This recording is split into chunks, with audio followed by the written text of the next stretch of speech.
बिस्मिल्लाहिर्रहमानिर्रहीम। अस्सलाम वालेकुम। क्या आपको एंग्जाइटी होती है, डिप्रेशन होती है, टेंशन होती है जब आपको नींद नहीं आती? आज की इस वीडियो में मैं आपको 20 तरीके नहीं बताऊंगी, 15 नहीं बताऊंगी, 7 नहीं बताऊंगी। सिंपल से मैं आपको 5 ऐसे तरीके बताऊंगी कि अगर आप अपनी रूटीन के अंदर उनको आप स्टार्ट कर दें, उनको एक हिस्सा बना लें, तो डेफिनेटली इंशाल्लाह आपको नींद, उधर आप सरहाने के ऊपर सर रखेंगे और उधर आपको चुटकियों के अंदर नींद आएगी। बढ़ते हैं आज की इस वीडियो में। सबसे पहले हम ये जानने की कोशिश करते हैं कि हम जब नींद हमें प्रॉपर नहीं आती, हम ठीक से सो नहीं पाते, तो हमारे जो ह्यूमन बॉडी है उसके ऊपर क्या क्या नेगेटिव असरात होते हैं। सबसे पहले हम सबको मालूम है कि थकावट होती है, टेंशन होती है, एंग्जाइटी होती है, और जब वो बढ़ती जाती है सूरत हाल तो तब डिप्रेशन तक भी बात चली जाती है। हमारी जो एवरीडे लाइफ की रूटीन की चीज़ें हैं वो इफ़ेक्ट होनी शुरू हो जाती हैं। काम के ऊपर प्रॉपर फोकस नहीं रहता, हमारा मूड ठीक नहीं रहता, हर वक्त सैडनेस ही हमारे एक तबीयत के ऊपर तारी रहती है। बात बे बात हम झगड़ने लगते हैं, हम किसी की बात को टॉलरेट नहीं कर पाते। तो ये थोड़े बहुत जो साइड इफ़ेक्ट्स हैं ये भी होते हैं। साथ में मैं आपको ये बताऊं कि हमारा जो मैदा है उसके भी बहुत ढेर सारे इश्यूज़ हो जाते हैं। ये भी हम आगे चल के बात करेंगे कि किस तरीके से मैदा जो है वो भी हमारी नींद के ऊपर इफ़ेक्ट करता है। मैं डॉक्टर मरियम माह मुनीर रहमत क्लिनिक विद सिबलिंग के प्लेटफॉर्म से आज बहुत ही इंटरेस्टिंग ऐसा टॉपिक लेकर आई हूँ जो आजकल हर दूसरे बंदे को ये इशू फेस करना पड़ रहा है और वो बहुत ज़्यादा तंग होता है, आवाज़ार होता है इस चीज़ को लेके। सबसे पहले अगर हम बात करें कि हमने किस तरीके से नींद को बेहतर करना है, पहली बात क्या आती है कि आपने अपनी रूटीन बनानी है। अब रूटीन आपने किस तरीके से बनानी है कि आपने ये नहीं कह लेना कि भाई घड़ी के 11 बजे तो आपने बिस्तर पे जाके सो जाना है, आंखें बंद करनी है, आपको नींद आ जाएगी। ऑब्वियसली हम ह्यूमन बॉडी है, हमारा ह्यूमन माइंड होता है, वो एकदम से स्विच ऑन स्विच ऑफ नहीं हो पाता। ये कोई ऐसी मशीनरी नहीं है जो कि ह्यूमन मेड है, आपने स्विच ऑन किया, स्विच ऑफ किया, चलना शुरू हो गई, बंद हो गई। ये एक बहुत ही टॉप की क्रिएशन है, इसलिए इसको बहुत ही सोफिस्टिकली, बहुत ही लॉजिकली आपको हैंडल करना होता है। कई मर्तबा हम दूसरों को जब समझाने बैठते हैं ना, तो आप कभी नोट कीजिएगा कि हमें कई दफ़ा ख़ुद को समझाना भी मुश्किल हो जाता है। चलिए, पहली बात मैंने आपको जैसे कही कि आपने रूटीन बनानी है कि अगर आपने जहन में बना लिया है कि आपने 10 बजे सोना है या आपने 11 बजे सोना है, तो आपके 3-4 घंटे पहले आपके माइंड में हो कि भाई अब मेरे सोने का टाइम हो रहा है। तो जितने भी आपके एवरीडे लाइफ के काम होते हैं जो आप कर रहे होते हैं उनको आपने तेज़ी से कंप्लीट करना होता है, ताकि वो पेंडिंग पे भी कोशिश करें कि ना रहें। क्योंकि जब पेंडिंग के ऊपर जाएंगे तो आपका जहन डिस्टर्ब रहेगा और नेक्स्ट डे जो आपने काम करने होंगे आपके जहन में होगा भाई अभी तो पेंडिंग है, अब मुझे नेक्स्ट डे ये काम भी करना पड़ेगा और अगले काम भी शामिल हो जाएंगे।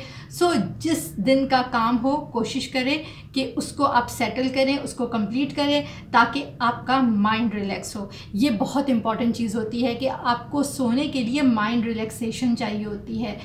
अच्छा, एक और चीज़ है कि जब आप खाना खाते हैं तो खाना किस तरीके से इफ़ेक्ट करता है। ऑब्वियसली जिस वक्त हम खाना खाते हैं तो हमारा स्टमक इन्वॉल्व होता है, हम सब ये जानते हैं। लेकिन ब्रेन क्या होता है, वो स्टमक को सिग्नल भेजता है और हमारी जितनी भी ब्लड वेसल्स होती है, ब्लड फ्लो होता है, वो स्टमक की तरफ, मैदे की तरफ आना शुरू हो जाता है, क्योंकि वहाँ पे डाइजेशन और एब्जॉर्प्शन का प्रोसेस हो रहा होता है। अब कई लोग होते हैं जब लेट नाइट वो खाना खाते हैं। ये मैं आपको सेकंड पॉइंट की बात बताने लगी हूँ कि सेकंड पॉइंट कौन सा है जो आपने नहीं करना। लेट नाइट जब खाना खाते हैं तो उस वक़्त ब्रेन रेस्टिंग फेज़ में जा रहा होता है, लेकिन खाना खाते ही, मैदे में पहुंचते ही वो आधा सोया आधा जागा और फिर से वो काम करना शुरू कर देता है। थका मांदा पूरे दिन का ब्रेन जब उसको काम करना पड़ेगा तो वो सिग्नल्स ब्लड को भेजेगा और ब्लड फ्लो जो है वो हमारे स्टमक की तरफ जाएगा। नतीजतन क्या होगा कि हमारा जो स्टमक है वो भी रेस्ट नहीं कर पाएगा, ब्रेन को भी रेस्ट नहीं मिल रहा, वो भी तंग हुआ है, और स्टमक की डाइजेशन, एब्जॉर्प्शन, यानी कि उसको आधी रात के वक्त एक एक्स्ट्रा हाफ शिफ्ट लगानी पड़ गई। अब जब एक्स्ट्रा काम करना पड़े उसके नेगेटिव साइड इफ़ेक्ट्स भी होंगे, क्योंकि हमारा ब्रेन जब जाग रहा होगा तो वो स्टमक को जब सुकून नहीं करने देगा तो पूरी बॉडी डिस्टर्ब होगी। जब पूरी बॉडी डिस्टर्ब होगी तो अल्टीमेटली क्या होता है कि हमारी जितने भी हमारे हार्मोन्स होते हैं जो पिट्यूटरी ग्लैंड से, थायराइड ग्लैंड से जितने भी निकल रहे होते हैं, वो भी तमाम के तमाम डिस्टर्ब होते हैं। हमारा मेलाटोनिन जो कि हमारी नींद से रिलेटेड हार्मोन है, हमारे जो ग्रोथ हार्मोन है, थायराइड हार्मोन्स, ये जब सारे डिस्टर्ब हो गए तो समझ लें कि हमारा ब्रेन भी रेस्टलेस हो जाता है, वो ठीक से सो नहीं पाएगा।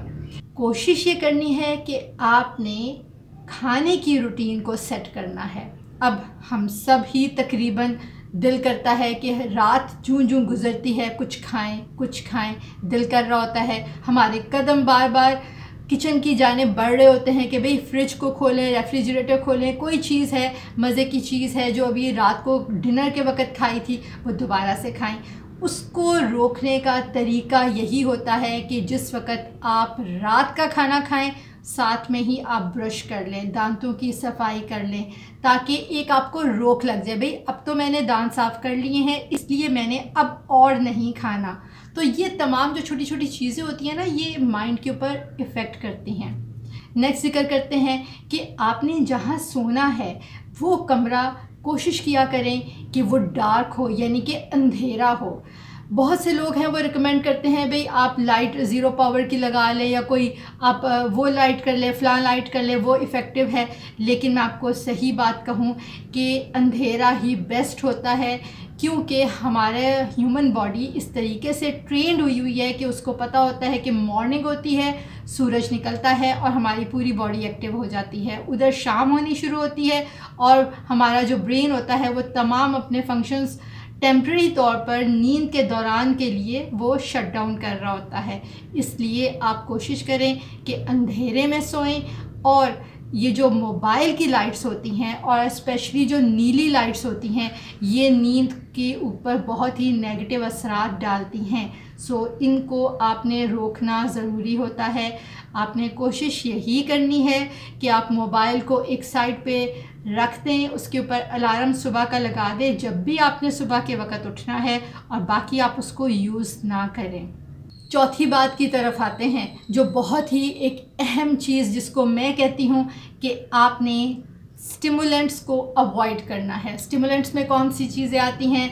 आपकी चाय आती है, कॉफ़ी आती है, या फिर कुछ ऐसी हाई फैटनिंग डाइट्स होती हैं जो आपने रात के वक्त नहीं लेनी होती, रात के खाने में अवॉइड करनी होती हैं। रीज़न बिहाइंड दैट कि वो आपकी डाइजेशन प्रोसेस को इन्वॉल्व करती हैं और वो इंटरफियर करती हैं। जब डाइजेशन प्रोसेस स्लो डाउन होगा, लेट होगा, तो ऑब्वियसली वो आपको सोने में भी हिंडर करेगा, यानी कि सोने में रुकावट डालेगा।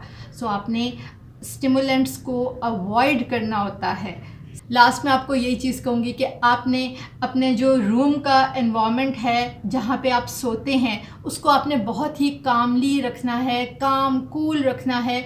कोई वहाँ पे शोर शराबा नहीं होना चाहिए, उसका टेम्परेचर ठीक होना चाहिए, बहुत ज़्यादा सर्दी नहीं होनी चाहिए, बहुत ज़्यादा गर्म नहीं होना चाहिए।